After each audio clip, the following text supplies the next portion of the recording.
The next question. Assalamu alaikum. Wa alaikum assalam. My name is Sohaib Ahmad Khan. I am from Tumkur, India. I am a student. And my question is, how can jinn be punished with fire when they have been created from it? This is a question asked by Sohaib, that how can jinn be punished with fire when they're created from fire? And the Quran does say, in many places, that the jinn have been created from fire, including in Surah Ar-Rahman, chapter number 55, verse number 15, that the jinn have been created from smokeless fire.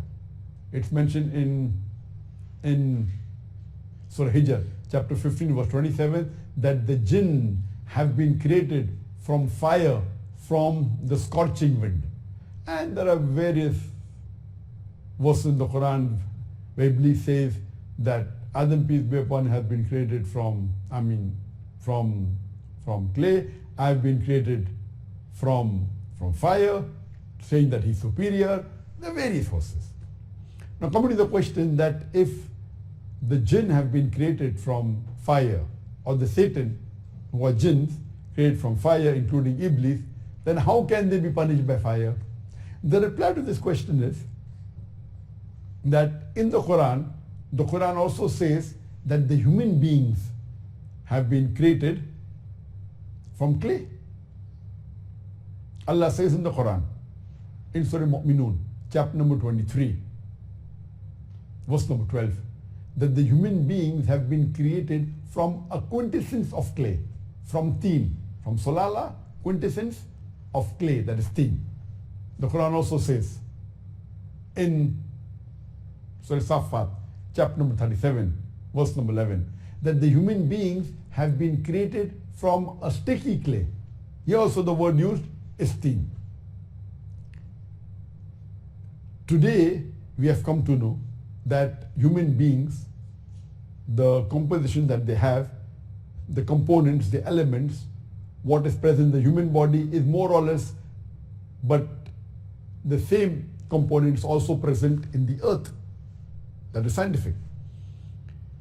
But today if I take a ball of clay and if I throw it at a human being, but natural, if I throw hard, he'll be hurt. If I take the ball of clay and if I bake it and make it tough and make it hard, and then if I throw at a human being, he'll be injured. So to say that a human being, because he's made from clay, cannot be hurt by clay is wrong. If I take a human being and if I bury him underground, in the ground, what will happen? He will suffocate and die. So I can punish the human beings who have been made by clay, as the Quran says, and science also agrees. If I bury him, he can be punished by clay. So to say that what you are created by, you cannot be punished by same thing, is totally wrong. It's unscientific, it's illogical. Allah further says in the Quran, in Surah Furqan, chapter number 25, verse number 54, that we have created the human being from water. Allah also says in Surah Anbiya, chapter number 21, verse number 30, Allah says, وَجَعَلْنَا مِنَ الْمَاءِ كُلَّ شَيْءٍ أَفَلَا يُؤْمِنُونَ. We have created every living thing from water. Will you not then believe? Now here the human beings have been created from water, and science agrees with that. Today, if I take a high-speed jet of water and put it on a human being, but natural, it will hurt him.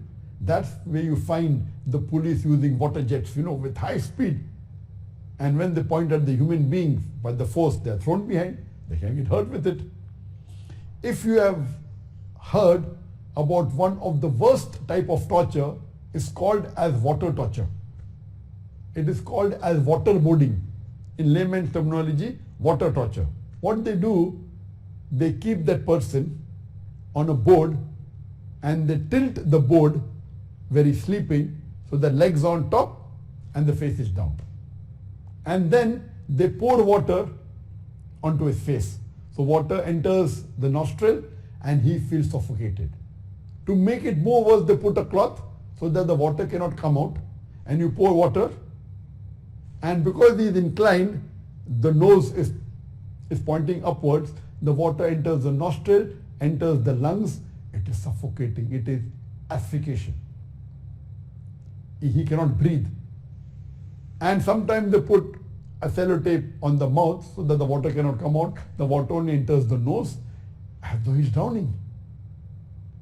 And this is one of the worst type of torture, where they incline the person, they keep on pouring water, he gets suffocated as though he's drowning, he will die, then they stop, then they bring him on top, he coughs the water out, again they do the same thing, so that they can take out any secret from that person. It's called as waterboarding or water torture. You can also put the head of a human being in a bucket of water, that will be torture. So human beings have been made from water, they can be tortured from water. If you put a human being and tie his hand and put him into the water, he will drown, he will die.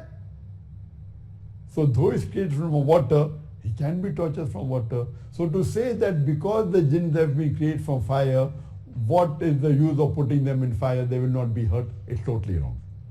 Furthermore, as we know, the human beings have been made from clay, from mud, but we are no longer mud. We have been made from water, we contain a large percentage of water, but we are no longer water. Similarly, the jinns, though they are made from fire, they will not remain as fire.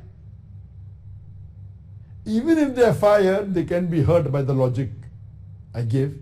But there are hadiths showing that they are made from fire, Quran says we agree with it, but they are no longer fire. And there is one hadith that is there in Sunan al-Kubra, hadith number 11375, where Aisha, may Allah be pleased with her, she says that the Prophet narrated that once while he was praying, Iblis comes and attacks him. So he holds the Iblis and puts him onto the ground, and he's strangulating Iblis with his hand. Then he says he felt the coolness of the tongue of Iblis on his hand. The Prophet says he felt the coolness of the tongue of Iblis on his hand, indicating that the tongue of Iblis was cold. So he was created from fire, but no longer he was fire. And the hadith continues that had it not been for the prayer of my brother Suleiman, peace be upon him, I would have surely tied Iblis so that the people of Medina could see him the next day. A similar hadith is narrated.